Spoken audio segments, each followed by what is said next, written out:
Right before the lunch break, we called a closed session per Government Code 11126A-1, dealing with the topic of evaluation candidate for commission staff positions. We gave staff direction on how to proceed, and there's no decision that the commission made in that closed session. All right, going back to the open session agenda, I believe we're still on item number 3, the commission governance. Have we finished discussing the 4 subcommittees? And we can either go to discuss the outreach subcommittee at this point, or come back to that topic at a later point.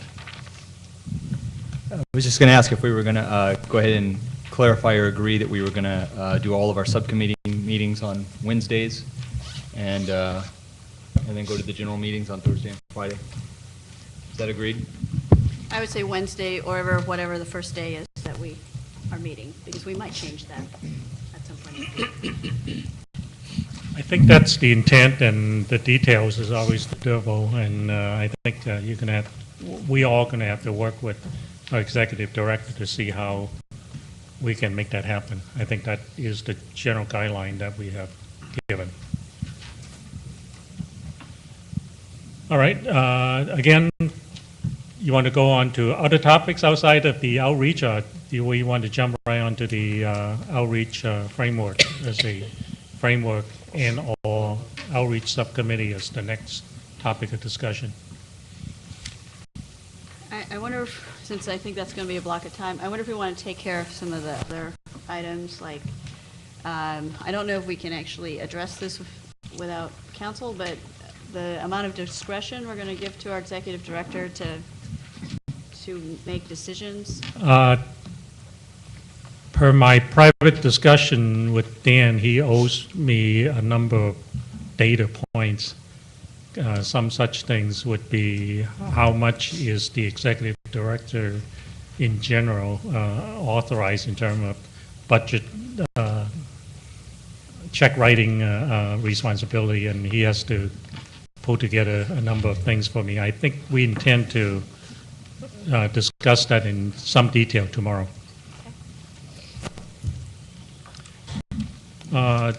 One topic we can go into is to decide on the rotation chair issue that we started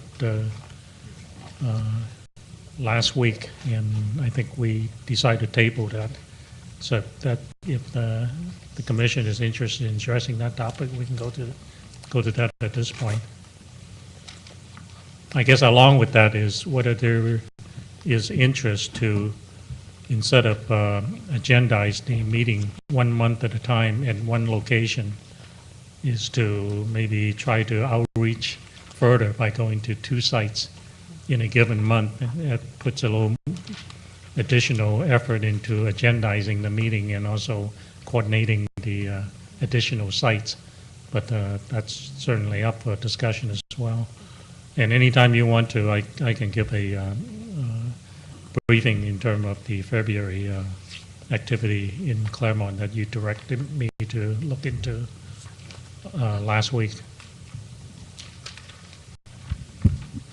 I see on the agenda that there's a funding availability item for the commission. I think you mentioned that possibly there was some data available for that. I was wondering if maybe we could have that information prior to going into outreach discussions, so as it might bear on that topic. Mr. Claypool, do you have enough information to get us going on that item? Let me distribute what we have here.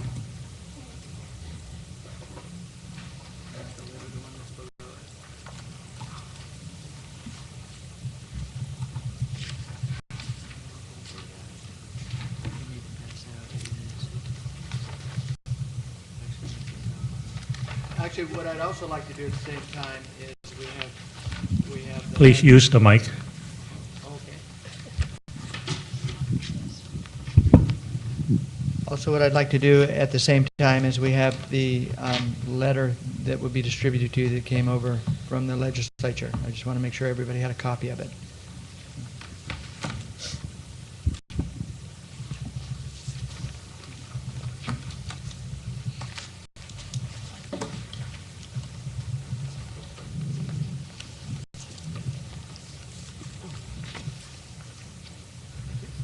So, to the question at hand, the second page will give you the current year allocations as it's distributed in the Budget Act.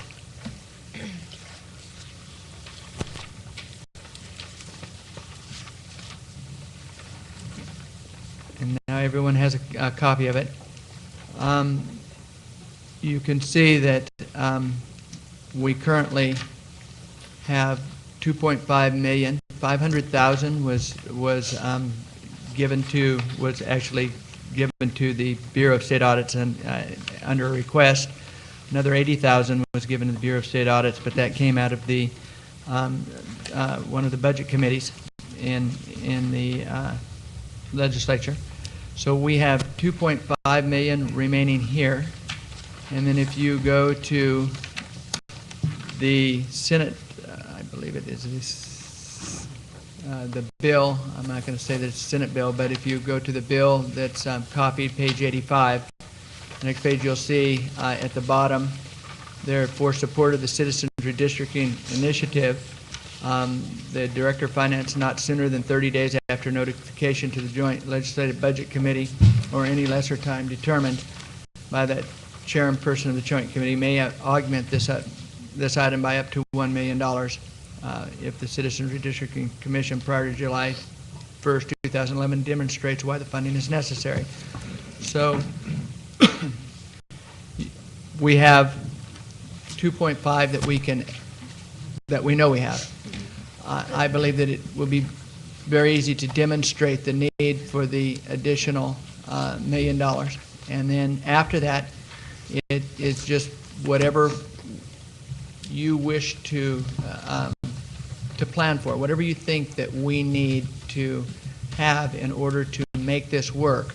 I would suggest that we work that into a plan and then submit it and just see what they are willing to fund us for.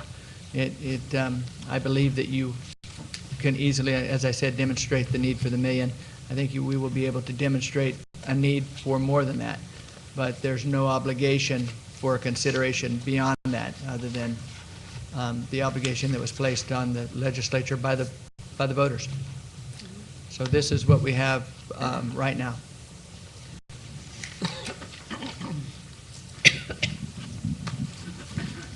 What would you propose that we do to evaluate as to whether this sum of money is adequate or inadequate to do what we've been asked to do as a commission?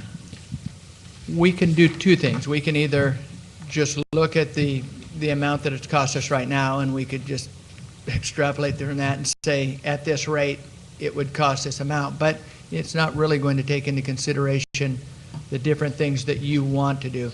As I said when I interviewed with you, the key to all of this is coming up with the plan, the way you wish to proceed. Once we know the locations you want to go to and so forth, and the different types of consultants that we're going to use, then we can take that and present that plan to the legislature, and it will be, in my mind, a substantiated report to them. It will be, this is what this costs at this level. And so I would suggest that that's the route we need to take. Certainly, we will have to have that level of planning before we go to, before July 1st. So that's the augmentation, the support for the augmentation will just come out of any planning that we do. But whether or not we would then be required to scale back to the 3.5 would also require that we see what they'll give us, and if it's not there, then we just have to make other plans, a scaled back plan.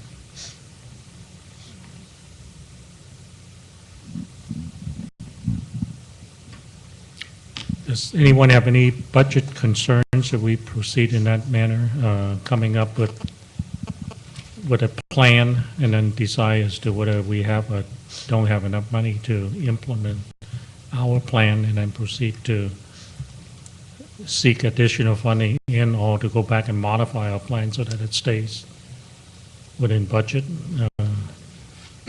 Or do we wish to attack this immediately and try to do something different? I would imagine it'll probably take us a month or more to have a real clear idea as to what our operating plan is, what the best practices are, or getting the best result with the dollars spent. So at this point, on the discussion of the budget, do we want to do anything between now and then is the question.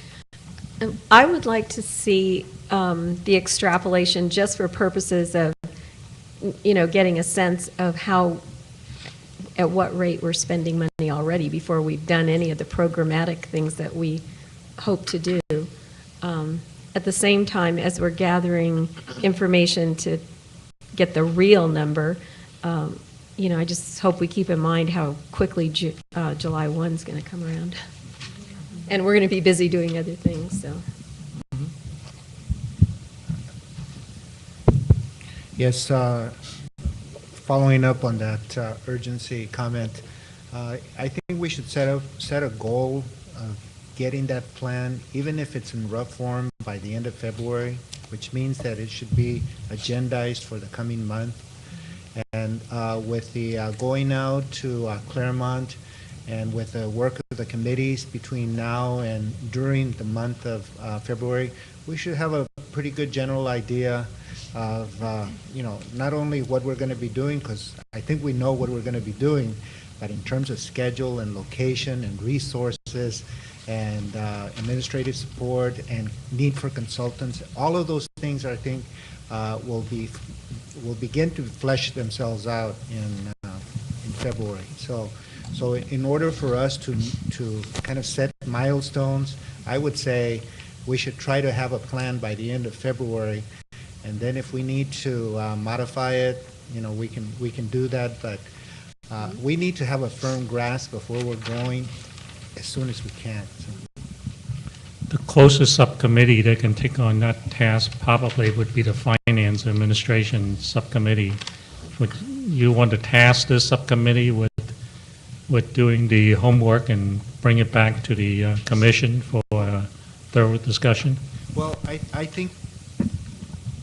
think that they have a role to play, but certainly the technical committee is going to look at some consultants for the technical aspect of it, and we'll have some information that's available. Our discussion on outreach is also going to provide information. So certainly, as far as the budget is concerned and the recommendation for that budgetary request to the legislature, I think that the Finance Committee at the end of it all could probably, put it together. Mm-hmm. But that's going to be based on information and input from all the other committees that we hope to provide and develop during this coming month.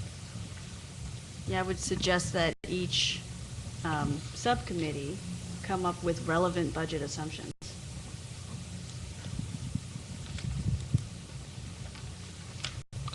Any further discussion on the topic of funding?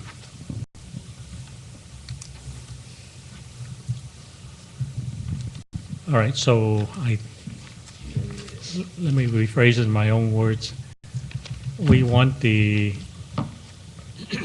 budget or the Finance Administration Subcommittee to proceed to look at the budget issue, get inputs from each of the other subcommittee in terms of what they plan to do and the money required in accomplishing those tasks, and bring it back to the entire commission at the earliest convenience to discuss the topic further. Is that the general statement of work? All right. Another topic under this item number 3.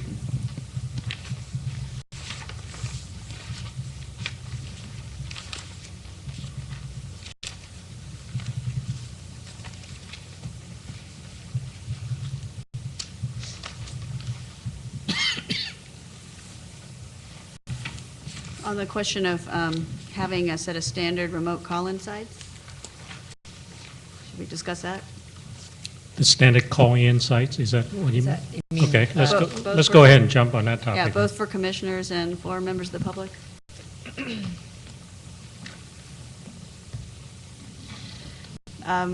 I thought I would just throw out that there are 6 centers established throughout the state to allow the public to use the same software we're going to use and look at maps. And I wonder if those might be equipped to also be call-in sites.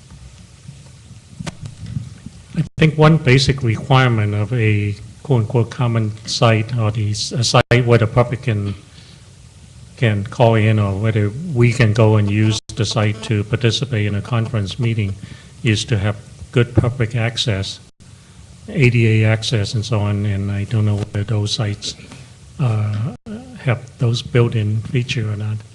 But generally, all the cities have sites that meet those requirements, and perhaps an easy way to do it is to see if we can get some cities to sign up to provide those kind of access to us during the time when we convene the meetings.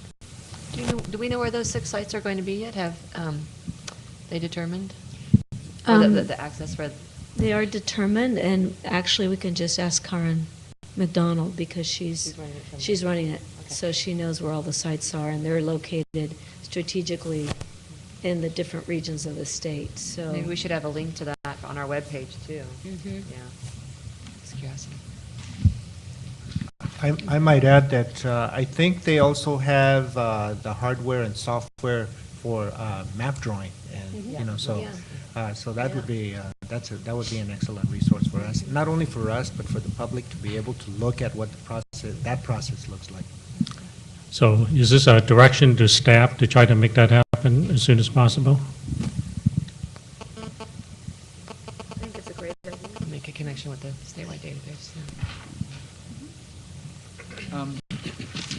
When I had a recent conversation with Karen McDonald, she noted that those, where they do have those centers, and they've done a great job at mapping the distances people have to travel in order to get to them.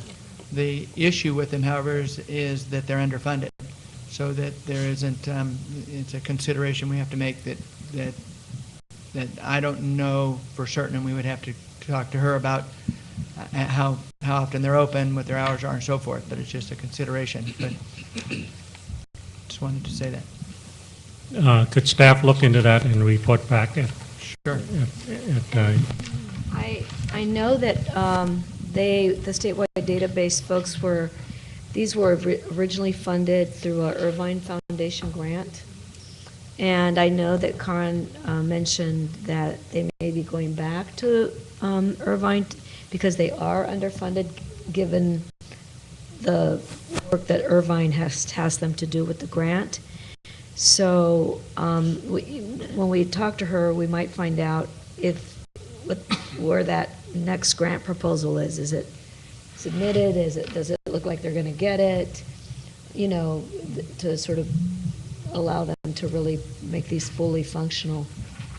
And I guess the other possibility, I don't know if we've ever discussed this, because whether there's some prohibition, but I know that the Irvine Foundation, this is their thing. They really want to see this work.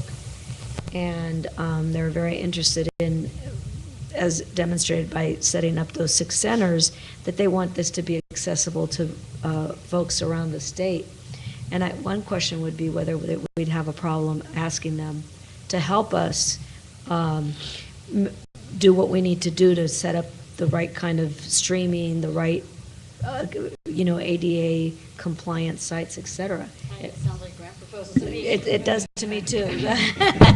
But I don't know if we have something that precludes us from doing that. I don't see why they're not a partisan organization. We could at least work with the statewide database in terms of, are you thinking in terms of like a joint submission for a? Either joint or on our own, but having Karen sort of tee it up for us, something like that? I mean, there's no reason why we couldn't ask other foundations who might be interested in supporting civic engagement to help as well. At least for LA functions. So we need another subcommittee for grant writing. Just too tired. But in that regard, Karen McDonald and her operations, wouldn't that be, excuse me, a consultant that we have to hire? I don't know that we'd be hiring her. They have these sites. They're getting paid to walk citizens through the mapping process. But if we could do one or two things, could find out what their schedule is and what those sites look like, and see if they can make them available to us. And if they're not appropriate because of size or what, because some of them are in community centers that I don't know work. We could find out if we can get some money to augment either them or other sites where we might want to. I think the good thing is that they've really, as you pointed out, they've really carefully thought about the locations and made them thought about how hard or difficult or public transportation. So that's already having that figured out in a way that could be very helpful to us. Even if we don't use their facilities, we could kind of. Mr. Chairman, maybe we should just task the executive director to get in touch with the statewide database and find out what the possible arrangements might be, and then bring that suggestion back to us. Yeah, that would be appropriate. Could I have clarification on it? Have the statewide database do what? Find out what alternative ways in which we could engage them, and come back with a suggestion on how it might be done most efficiently. I would not, just to be clear, not necessarily engage them, but see whether we could, that the facilities that they have set up through the Irvine Foundation, if those facilities might be available to us when we do our meetings out in the field, and find out if they're not, is it because of size or timing, and then also ask if they would be interested in helping us approach the Irvine Foundation to help either get more technology in those sites or, even help us with other sites that we might decide that we need to. The only point, I would not want to limit it to just the contact with the Irvine, because Yeah. they're going to be the Yeah. provider of the information as it is. Yeah. So I would say the broadest set of Yeah, relationships the that's broadest. feasible. Yeah. I would also not want to limit us to sites. I mean, people call in. So, I mean, we could have call-in numbers that are conferenced in, with voice over IP technology that can basically be free. So I don't think we should limit ourselves to physical sites and allow people, anywhere they are to be able to participate. As long as they have an internet connection, they can watch and call in when the public comment period is available. Text it in. Yeah, maybe once we discuss our outreach, we would have some broad stroke ideas about what kind of technology we need for the greatest amount of participation.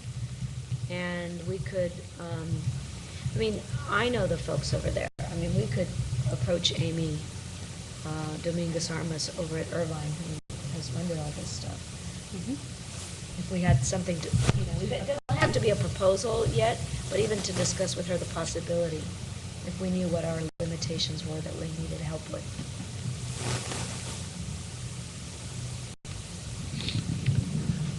I see a puzzled look on Dan's face, so maybe we need to restate our intent so that the message is clear. No, that's why it's all flowing right now.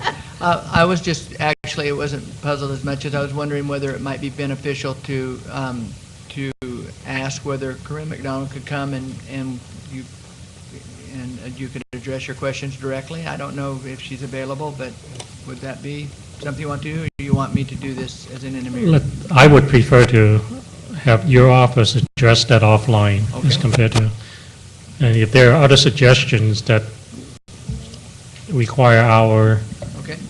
further If discussion, after then that we'll be discussion, happy to entertain it. But bring her in. I think the intent is to try to set up as many of these sites as soon as possible, so that we can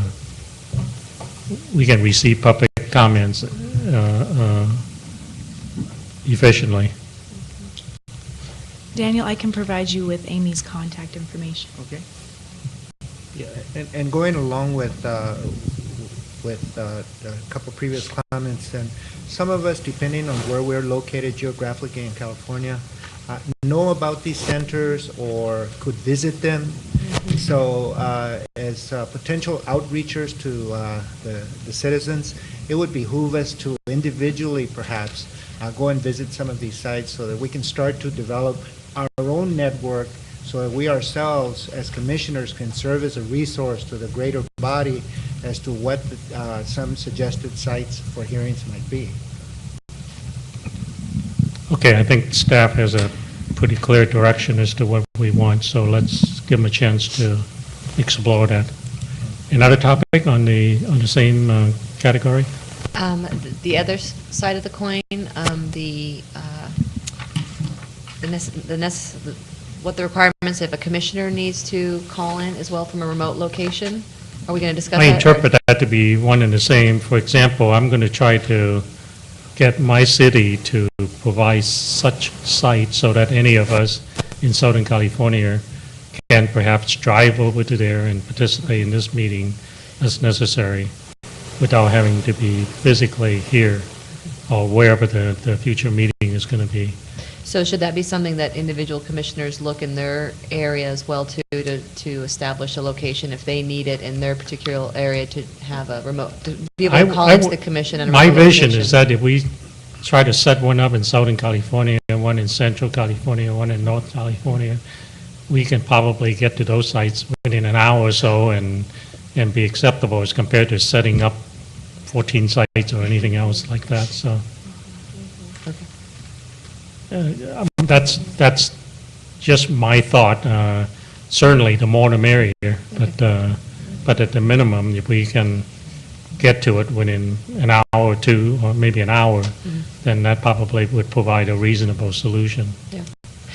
I was just thinking in terms of, excuse me, if there's ever a conflict when someone can attend a meeting, it may be because they need to be more local than a couple hours. Yeah, feel free to Okay. set up any site that, Okay, that's right. because all it has to be is included On the on the agenda, for- and that's all. and There's, I don't believe there's any limit in terms of having too many sites. Okay.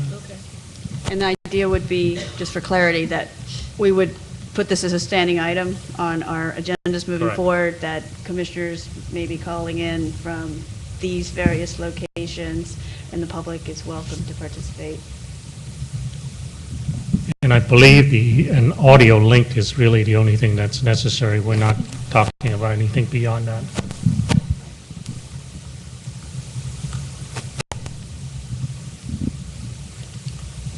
Okay, any other topics you want us to jump into? You want to tackle the rotating chair issue? That was one of the things that I identified previously. Did we get a list? I'm sorry? The last meeting, we requested a list of everyone who had volunteered. We do. I just have to find it. And we have to allow Commissioners Blanco and Columbus Malloy to add their names if they wish. I think I did already. Okay. I didn't look at that too. I think I did, I'm not sure.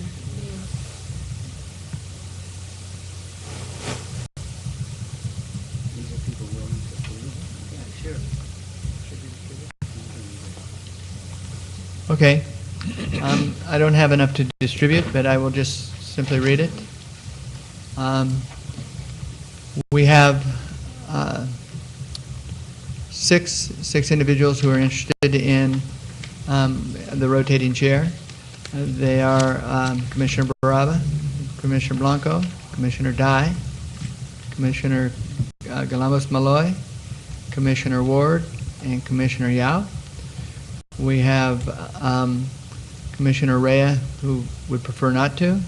We have Commissioner Ante, who is unsure, and the rest are open. On the original list of 6, anybody else would want to be added to that list?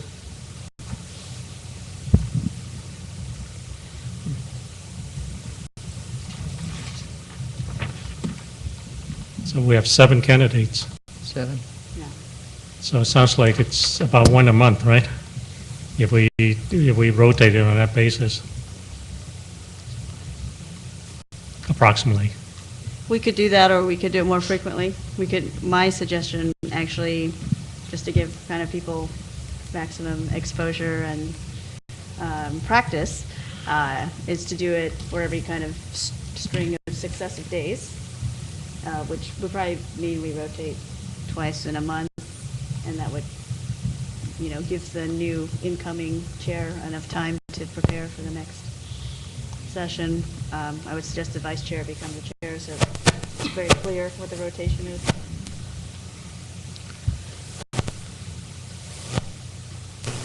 I greatly support the rotating chair because not because I don't want to do the job. I think it's good to show that this commission is not being run by a single individual, by a single region, a single party, or anything else. We work together, and whoever controls the agenda does not mean that he or she controls the meeting of this commission. So I think that's a strong message that we want to send out in terms of having multiple chairs during the tenure of this commission. And if I heard correctly when I was calling in last week, we need to ensure that there's not a chair and a vice chair that are from the same party at any given time. Correct. So to structure the rotation that way. Correct. Just a point of clarification on the list of individuals that was read. I have notes that said Commissioner Filkins Weber was also interested in that position. I didn't hear her name. Let's put her down, and then We didn't have the note, so we'll put her down. We should add her. I know she's interested. Okay, so now you have 4 Republicans, 2 Democrats, and 1 other. No, you have 3 and 1. If you add, who am I, what did I? Yeah, that Oh, no, makes you're 4 right. I'm sorry, Republicans. you're right. I was right. When you add Jordan. So we just need to make sure we go, boy, girl, boy, girl, boy. I mean, I'm sure that Dan can figure that out for us. We'll take care of it. Thank you. Yes. And is there agreement that we'll kind of, in that order, whoever's next is the chair, and then the next person's the vice chair, and that way we can just kind of move? Definitely agree. I think the number of people interested closely match with the number of months that we have to perform our tasks. So I think it's probably best to do it for the duration of the month. In the event we decide to just agendize the meeting for the entire month. I would just argue that since we are also considering potentially switching locations in the middle of the month, that I don't think it would be a big burden to switch the chair and the vice chair either.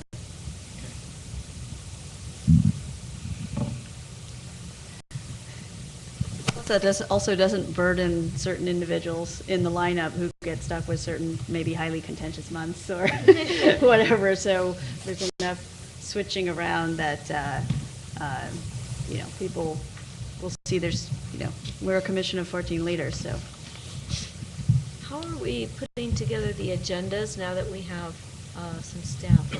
We've been doing it through the full commission. Now, let me explain to you what Yeah. has happened up to this point in time, because I was the interim chair during the month of December, and the chair for the, so far, since the last meeting. Two of us can meet anytime and talk about anything without being in violation of the Beckley-Keene, so I involved Cynthia in all my agenda planning. At least I have someone to bounce off my agenda ideas. So case in point is we spent about an hour on the phone, when was it, Sunday, Monday? And went through in some detail, and that's basically the agenda that I announced to you at the beginning of this meeting. We rejected some items, we concur on the items, and so keeping track of what items that we have discussed but didn't come to a conclusion is probably one thing the potential chair should be aware of. And then being able to make the priority decision, because there are always going to be more topics than we have time to discuss. That's the other thing. And then the third item is just working with staff to make sure it's included in the agenda. I don't think it's any more than maybe a couple of hours ahead of each of the big block of meetings. But that in essence is the planning process that I have used up to this point in time. So I think if we have a vice chair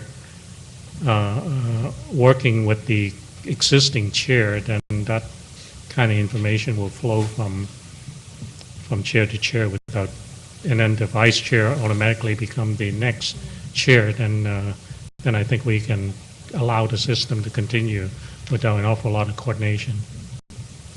Plus, at any time, any commissioner can submit agenda items to Dan, to staff, and, or to the, upcoming chair.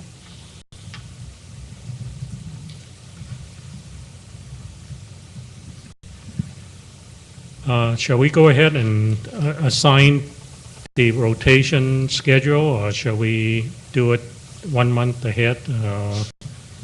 What is the commission's preference in terms of dealing with the rotating chair issue? I sense that we all support the rotating chair. I didn't think it was necessary to take a vote, but if such a vote is desired, I'd be happy to entertain a motion. Can I make a motion that, with the help of staff, who will ensure that no chair or vice chair are from the same party, take the list of 7 volunteers and create a schedule, and that we rotate whenever there's a recess, and that the vice chair become the chair for the following meeting.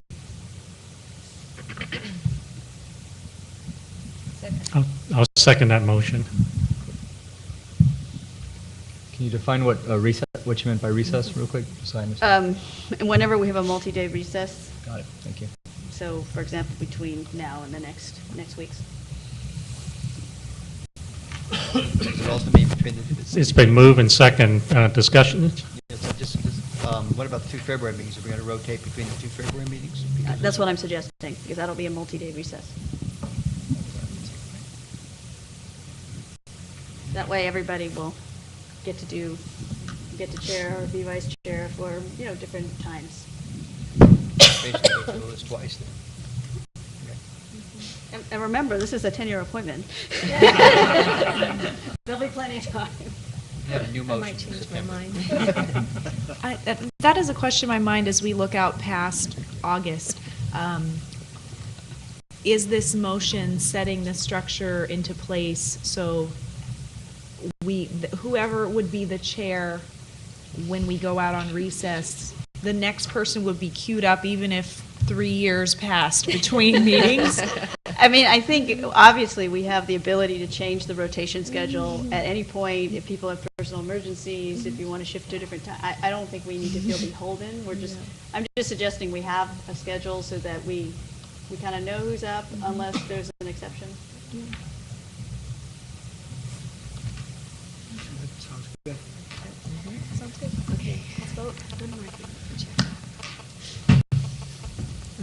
comments?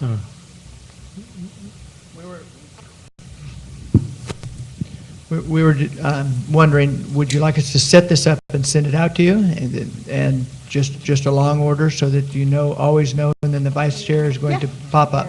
Okay. Yeah. Keep us on schedule, Dan. And I take it that that's any multi-day recess then triggers? Yep. Okay. All right, shall we pick the next chair for next week? Won't it So go to the it's assumed that Cynthia would be the chair for the meeting starting next Wednesday. And we perhaps need to select a vice chair who is not a Democrat. I think Dan can do that. Yeah, I think he can give a can list give for us a us. schedule. We can still discuss it tomorrow. We probably need to pick one ahead of recessing Friday. Yeah. Well, we're not going to recess till Friday. I'm sure he'll get us the Correct. list. Yeah, by he'll then. get- yeah. Okay, all right, good, thank you. I think Dan can do I think you're being sent home early, Peter. Any other items under agenda number 3? Did you want to vote on that? Oh, we have to vote, yeah. Yes. Well, you had a Let's have motion it, and a it's been, second, I'm Thank sorry, you. it's been and asked for public comment, even I though sense there's that- nobody here. unanimous. Let's do a voice vote then. All those in support of the motion, both say aye and raise your hand. Aye. Those who oppose? Abstain? All right, it's a unanimous decision that we support the rotating chair, and staff will come up with the schedule and to be announced prior to our break this week. All right, next item, under agenda item number 3.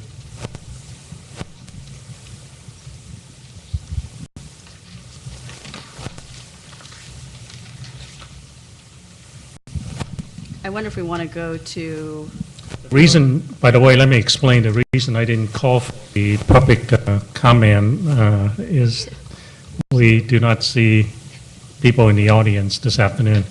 So I did don't take it acknowledge that personally. we need to receive public comment, but there were none to offer. All right, so are we ready to go on to the next agenda item?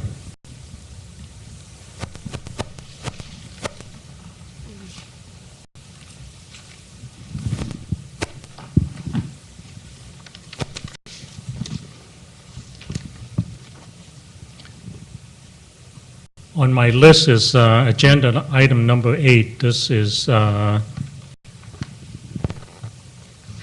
we have, before I go automatically to agenda item number 8, we still have the subcommittee for the outreach and the outreach framework to be discussed under item number 3.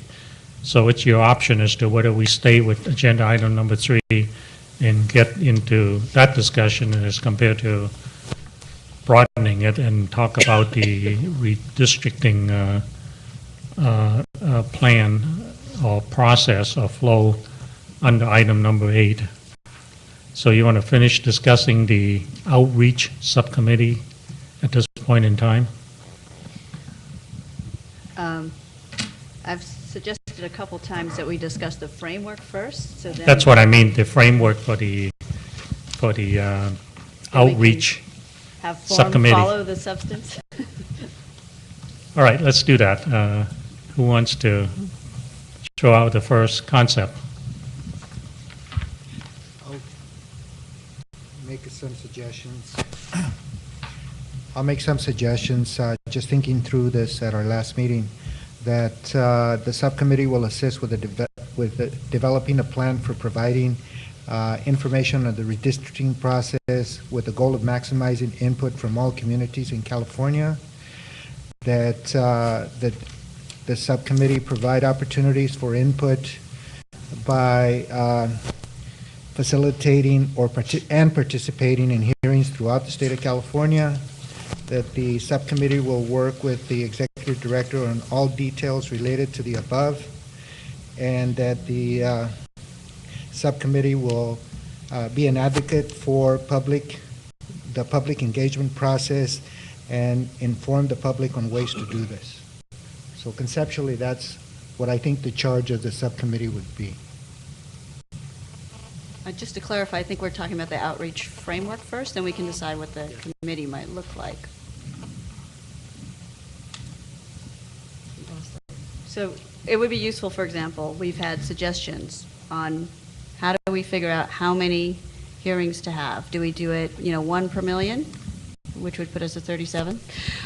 Do we try to do it 1 per county, which would put us at 58? Do we do it, looking at regions and try to have a certain number per region? What I'd like to see if we can get out is what our philosophy is on how will we approach this so that we can kind of dovetail into a specific plan, and then Dan can start costing it out and figuring out venues and all that other good stuff. Okay. Let me throw some concepts out and see what you all think. I think that the outreach part, where we actually show the flag in all parts of the state, is really central to what this whole commission is about. So we're not here to draw maps, we're also to develop confidence, raise confidence levels in the public. Also, I think therefore, I think it is important that I would propose that we actually have some kind of an outreach meeting in every assembly district. And I say that because we're going to be changing everybody's lines. And so I think it behooves us to be in everybody's district, so everybody has a chance to talk to us about what they think about their assembly district. And I use assembly districts because we can then put those together and they create Senate and so forth districts. I also think, and maybe because in some fashion I represent rural California, that I think we should have extra meetings in the more, if you will, remote places that typically are not part of the process. I looked at the letter that we got that dealt with how the legislature did it last time, and they had 5 meetings in urban environments. And I think those are important, but I think we need to make an effort to extend ourselves. Now, that gives us some significant number of meetings. And so what I would propose is that we would break ourselves up into 4 groups of 3, and of course there's an extra Democrat and extra Republican, but 4 groups of 3 of 1 each to conduct these meetings. And I personally would hope that we can, maybe get 2 in one day, or do it overnight and get 2 done and something, so that the way that we wouldn't be on the road for 20 days, but rather we might be able to be on the road for 10 or 12. But I just think it's very important that we show ourselves a lot, because this is the public process. Just 2 things I wanted to follow up with Commissioner Forbes' comment. One is, I think it's a good, one thing I was thinking of is, how long do we think these meetings will be? Is it just 1 day? Do we think there'll be a need for more than 1 day? That was just a question. And the other one was, I just would like to throw out the issue with, I like the high number you're proposing. My concern with assembly districts is some people don't feel that if you say an assembly district, that's going to get people. I'm concerned that some individuals don't feel like where the lines are drawn currently don't represent them. So if you hold a meeting in one location, geographically, there's peninsulas, there's fingers, there's people over. So I want to make sure when we do it, it's not just in those districts, but we're encompassing geographically. Well, the reason I said assembly districts, because then I think we'll get people who will say, this is not my district.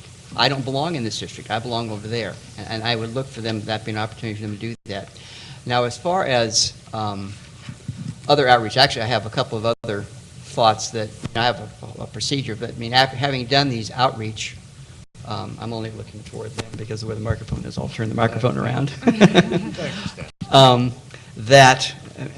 I think we should do that first. Then I think we should, as had been suggested to us, that we have these regional things where people can follow up on what, having had a chance to think about what they've had to say, what they've heard their colleagues say or their neighbors say, At that point, we could draw a set of maps, and then we could use these regional centers as we massaged the maps and took into account what the public had to say. We could use these regional centers for people to call in and make comments on what we're doing, and have a couple of those, have maybe as many as 2 or 3 meetings regionally after having had this one set of show the flag meetings. That'd be sort of the whole structure. That to me is a combination of the two concepts of one, of lots of public content, lots of opportunity for the public to see us face to face, but also then a more efficient way of having the public respond and react to what we're doing, make suggestions. So that's sort of the overall concept I had. Peter, I would, maybe a way of satisfying this issue about locking into, sounding like we're locked into assembly districts is, A little closer to the mic, please. rather than sounding like we actually locked into existing assembly, we could pick a community and make sure that we have a community in every assembly district that exists, and then we just call the meeting of that area, and then people won't feel like they have to come to it because it's an assembly district, not assembly district.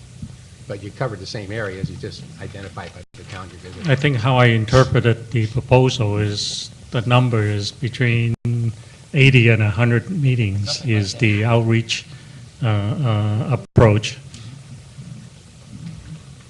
So I want to remind the commission of an interesting fact, especially the new commissioners who may or may not have watched the proceedings of the first 8. We had a public comment who compared California population-wise to Arizona and said, based on the number of meetings they did, California should do 411. I think one thing, the reason I said assembly district is I want to be sure that there's no area that doesn't feel like they've had an opportunity to speak to us face to face. So that could be your minimum. Is there a 30 proposed right? timeline for these meetings? I'll leave that up to staff. Would we like to have them done Before we by date? Before we start drawing the map. Yes. Yeah, oh yes, absolutely. So we're talking about being done by March, April. the end of March. I mean, I believe we can start drawing the maps while we're still doing these. I mean, I think realistically, just to get all this scheduled, we're going to have to consider doing some of that in parallel. And since probably, and this is again a part of the framework we should talk about, probably we're going to have to look at the Voting Rights Act districts first. So there is going to be a sequence, that will probably determine where we visit first. So. I just think it would be a mistake to start drawing map for a place where we hadn't been. I'd like to throw in another, another element when we do set up these meetings and assign ourselves or whatever. I think it's important, we're diverse for a purpose, and so we have to keep in mind when we go out that the people we're visiting see themselves in the commission. Can you say more about that? I can think of that in many different ways. I can think of it in relation to party affiliation, race and ethnicity. Are you saying the full gamut, or? No, I'm honestly, I'm looking at people identifying with somebody that looks like them or sounds like them or has, a similar life experience perhaps. I think that's more significant because in the end, we're not about party. That's just a factor that was written into the law. So I think it is about race, ethnicity. I don't know that gender, again, is that big a deal. Anyway, that I guess really that would be the primary one, and in some cases, perhaps language. No, I think if we had teams of 3 of 1 each, the party issue would go away. The other thing is, it doesn't make sense to me to send me to central Los Angeles. That's the wrong place to send me. In terms of what Gene is saying. In this discussion, are we also looking at any follow-up meetings with the community as well, too, in terms of once the maps are starting to be drawn and to go back? Are we physically going back into the communities to bring the maps? Are we posting maps and going back to get feedback? Again, that sets another certain amount of time. I think if we have 80, 100, 400 meetings, we'll able to do that once, but maybe condense the follow-up meetings. Well, that's what I was suggesting, is that we only do this once, the actual show the flag, I'll call them show the flag meetings, and then you go to your regional centers where the maps are posted and people have means of contacting us. So you're thinking, how many regional centers do you think, maybe off the top of your cup, would you think? I'm thinking out loud for our. I had heard mentioned 8, but, you know, whether that's the right number, I'm open to suggestions.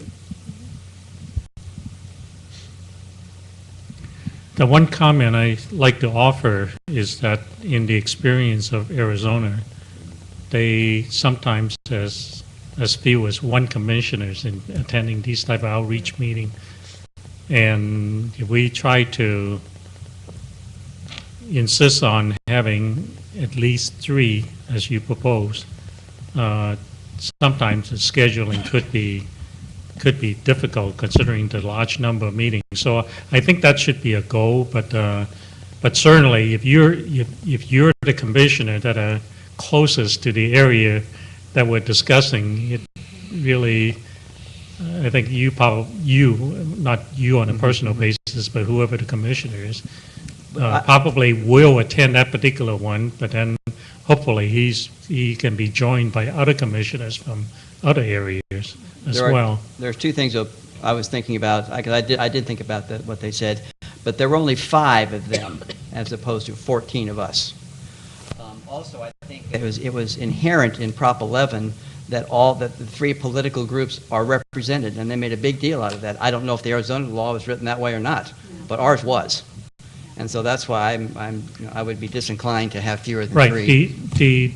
The consideration is the outreach meeting is no decisions will be made during the meeting. All we're doing is collecting information and bringing it back. And I'm absolutely certain that all those information will be shared among all the other commissioners, whether they attend or do not attend that meeting. And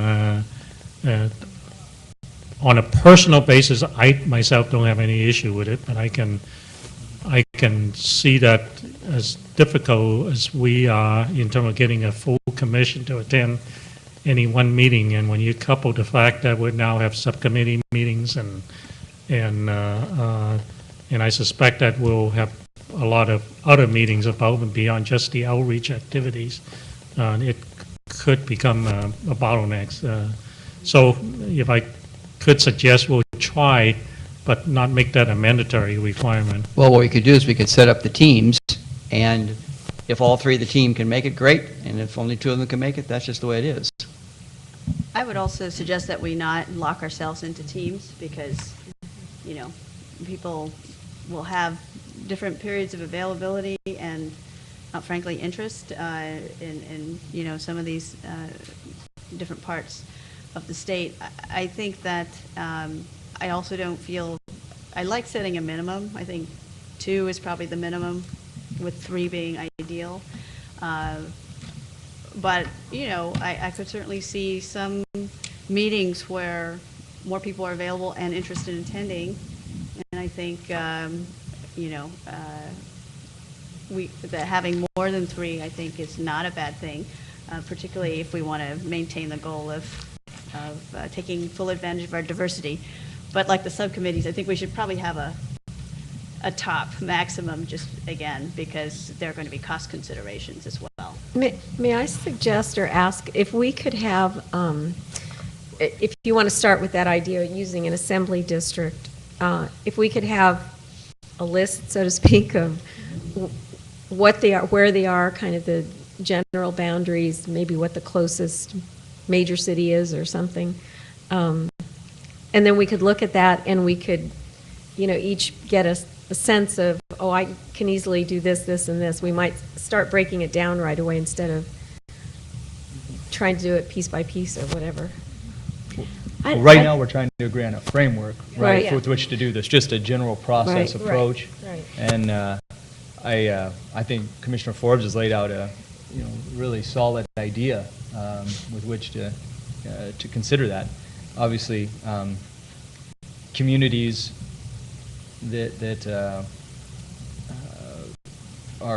lie within assembly district type arrangement seems to be certainly a broad net with which to to gather information. And to me, the purpose of the meeting is you know, like the chairman has mentioned, is simply fact-finding and gathering testimony and evidence with which to make the best maps possible. And so with that in mind, the only thing I think I had any concern about was just the minimums, maximums idea. I kind of was a proponent of Commissioner Forbes' idea of assigning kind of a team approach. It just seems like it minimizes the scheduling conflicts, and it maximizes just the ability to schedule these out throughout the entire month of March to meet the deadlines. It gives us teams with which to assign and make sure that everything's blanketed and covered. And then with a team of 3, again, if you have the unfortunate circumstance of plane delay, freeway shutdown, whatever the case may be, and only one shows up, we still have a meeting, you know what I mean? Rather than locking us into having to have a certain number other than one or something like that. Just doing the rough math, if we have, let's say, 90 meetings, and we have 3 months to do it in, that's like 1 meeting a day. So are we ready to jump to that kind of schedule? This is above and beyond all the, as I mentioned before, all the sub-team meetings, all the major meetings like we're having and so on.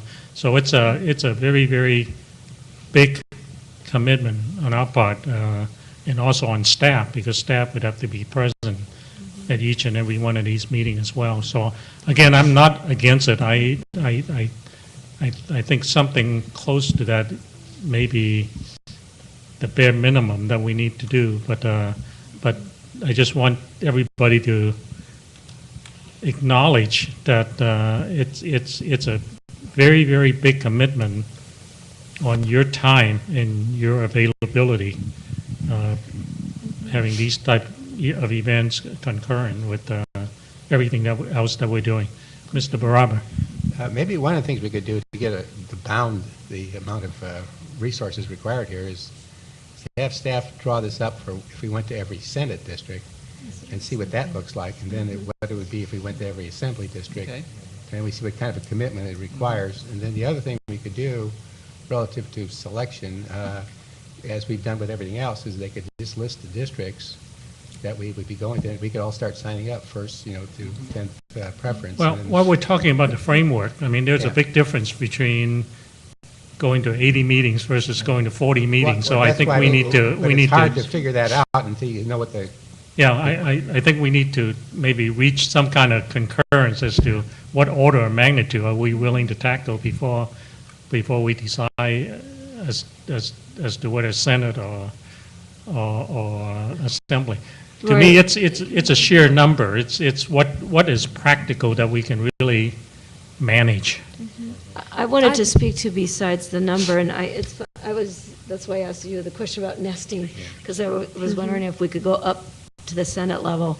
But I guess I have a concern, not just about the number of meetings that would be required if we did them by Assembly district.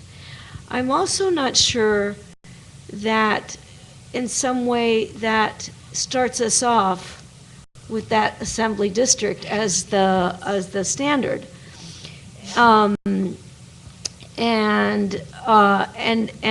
we create a situation where people come to defend that district or oppose it, but it's all kind of the discussion gets centered around that district,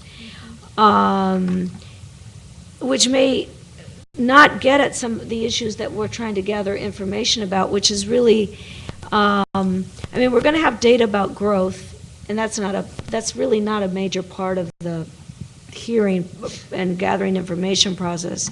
But what really happens in these meetings is a lot of discussion of communities of interest. And people are trying to define those and give us information about how they think we should define them. And I would like to make sure what we do makes that the centerpiece of the information we're gathering. And I'm a little concerned that going in by Assembly actually acts against that principle in some way. And besides the fact that it's a tremendous number of districts, in some ways you want to think regionally and then have the information about the communities of interest help us shape what we think are proper Assembly, Senate, and not to mention congressional. I mean, we could go by congressional districts and then, but, I'm not sure that helps either. But, so I'm a little concerned about this idea beyond the logistical nightmare that it might be. Ms. Malloy? I share similar concerns, Commissioner Blanco, and I feel I am interested in the idea of exploring something around the county approach or something that would allow us somewhat of a compromise in terms of both the scope of meetings that we need to do and also would get us, thinking about public perception to be starting drawing our lines from neutral political space as opposed to from the perceptions around who the last set of lines favored or disfavored. If I may, let's get away from the discussion of the boundaries versus how many meetings do we think is adequate. You want to kind of attack it from that perspective? Is it closer to 100 than closer to 50? What is it that we want to do? And then we can basically tackle it based on, okay, if we decide on, let's pick an arbitrary number 40, then we know how best to map California into these 40 quote-unquote meeting sites, okay. But it's been proposed now between 80 and 100, that's the last number we have, and it's also been suggested that we halve that number to by just looking at Senate districts to 40. Does somebody have a number that's different than those two ballparks that we're talking about? Well, Senate, there's 80 Senate, right? 40. I mean, 40 Senate, so that's one possibility is to go to that number. And that's also close to the 1 per million. I would argue against that because Yeah. Northern California, a million people is everything north of Sacramento. One seat. Yeah. I mean, that's one Yeah. meeting, that doesn't cut it in my mind. Good point. Nothing is absolute. I mean, we can cut the 40 in a number of different ways. But By the way, there's 3 Senate seats in Northern California. Yeah, but there's not 3 million. It depends what you call Northern California. Well, Oh, you got a map? Okay, you're cheating. My computer won't work. Could we go?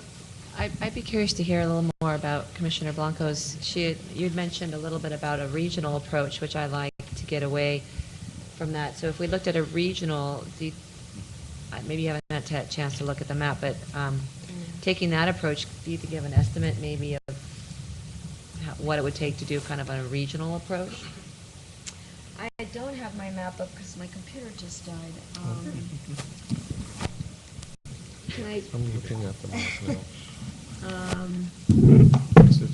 there's another, while you're looking for your maps, there is, we can have somebody create an algorithm and create 40 centroids of population.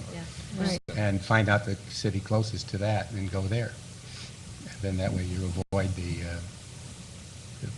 we got there because of the population is there, and it would cover then the entire state. I think that's I think if we had, I think we're kind of talking a little bit in an abstract. If we had something that said, here's an example of where we could start, then we would have something to comment on in terms of what we see as areas that may be lacking representation and those that may be overrepresented in terms of an actual physical meeting. again, I'm a number guy, so let me try a different, try my tack again. Are you favoring a number close to 50 meetings or favoring a number closer to 100 meetings in terms of what we're, and we can basically define 50 communities of interest or 100 communities of interest. We'll do that as a second step, but I kind of like the ballpark, making sure that we have a consensus on the magnitude of the task. let's throw out the number 50 and say that that's a good place to start. And then if we look at what we have at 50 and we think we need more, we could add a few more if we think we need to get rid of it. But let's start at something that's maybe a little more manageable and reasonable for all of us, so we don't, again, there's a lot to do, so better to start with something realistic and build from there. That's my sense. Let me fine tune that, and can I say 58, since there are 58 counties? So let's use 58. But not all counties are the same size, unfortunately. That's what the biggest That's what issue we're is, yeah. Right back to Yeah. that again. I mean, I don't have any inherent objection to 50, provided we make a real effort to add, and they would be additive. Some of the more remote areas, for example, Alturas, Reading, and Eureka don't represent a lot of people, but they're pretty far apart. And so if they're going to get represented, we have to go there. So you have to add them. And I'm sure there's one in Southern California too. Blythe, wasn't Blythe one that came up, or? Well, I think in terms of population, people would be, if we went to an urban center in LA that could have 3 million people had easy access within an hour to a spot, it'd be easier to justify one meeting there and have 2 meetings in a more remote location that has lesser population, but just for convenience. I would think the public would understand that. Yeah. All right, a number close to 50 is what I sense the concurrence, is our concurrence. Does anybody have an argument or anything for a higher or lower number than that? All right, I don't think we need to take a vote, so let's just work with that approximately 50 outreach meetings between now and the drawing of the first draft map. Is that a good way to describe it? Okay. And shall we, on a conceptual basis, let the outreach subcommittee, whatever that happens to be, committee or committees, define or help define what these 50 plus or minus sites are, or do you want to address it here? Well, I think there's a few more things we should probably come to consensus on, because I think we're still discussing, for example, minimum number, maximum number, whether it needs to be by party affiliation or not. I think we're all agreed that we should split up, divide and conquer. Right. Yes, and So do we want to, like I said, I personally would like to be more flexible rather than having set teams, because I think some of us on the commission are fortunate to have most of their career behind them, and some of us are not. So I think the personal availability of various commissioners is going to vary greatly, and I think that we should allow for that as long as everyone participates in some meetings. how about 2 commissioners from different parties? Well, actually, I wasn't saying the same 3 people fit one grouping, Okay. but rather, I think there needs to be one of each of our 3 groups, Like that. in each meeting, Yeah. as your goal. And recognize that us others with 4 will be, probably be more, which is fine, I just was throwing out. But I do like Commissioner Baraba's suggestion that maybe once we get this out there, we could individually sign up and see where that leaves us, because we could fill in gaps and see if we need different types of representation on these meetings. Dan, you want to make a comment?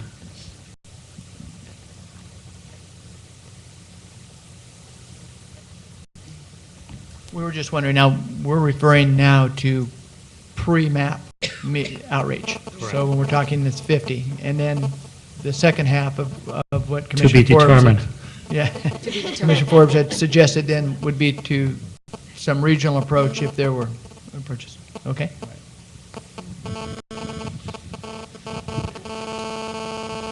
One other thing I was going to think about is we were talking about the idea of signing up for ones that were more convenient for us, is that it would help me as a commissioner if at least once I sort of went out of my region. I mean, just so I have a feel for what you guys in Southern California do down there, kind of thing. And I think it would be perhaps useful if... It's none of your business. That's why you're closed at 5.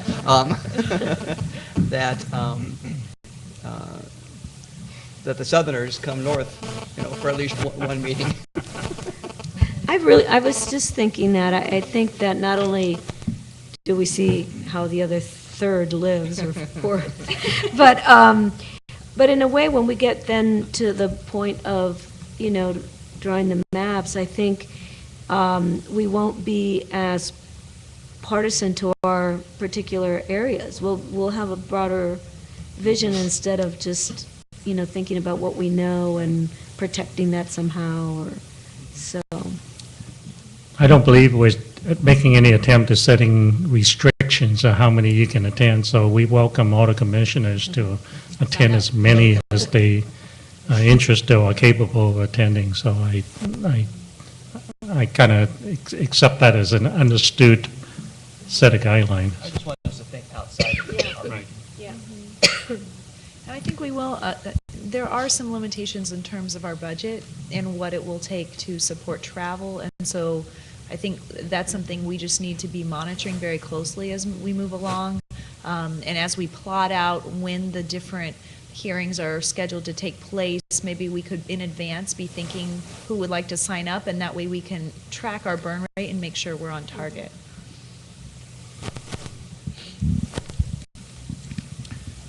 All right, anything else associated with the, Mr. Claiborne?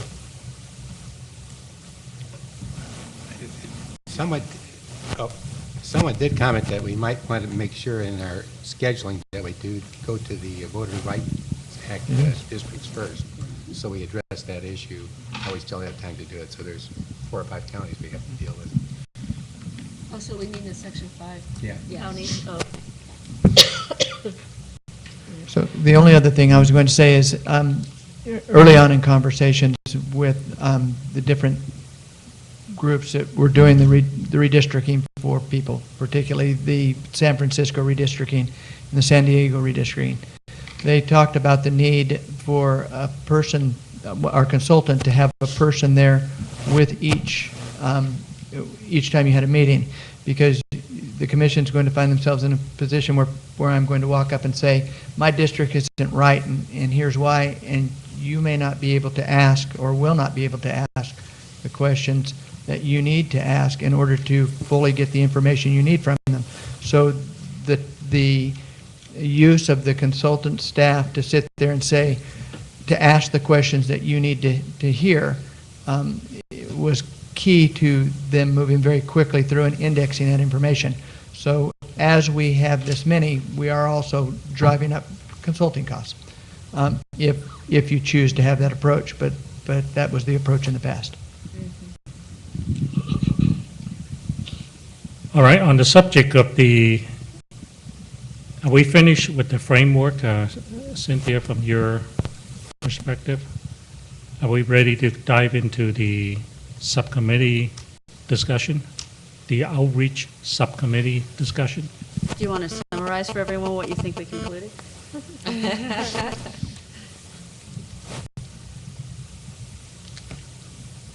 Do I want to?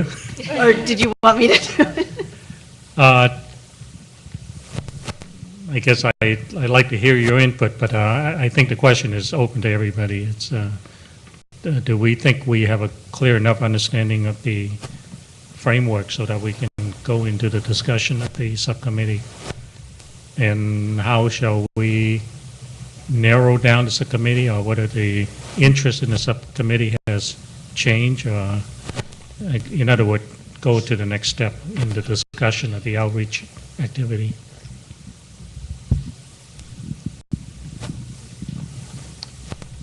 We were just wondering if this might not be a good time for a break. Seeing the silence, I think that's a vote of confidence, a vote for a break, yes. Let's see, 5-minute break didn't work the last time, so I'm not going to try that again. Can we come back at in 10 minutes, 35 after? All right, we'll try that. We'll reconvene at 2:35.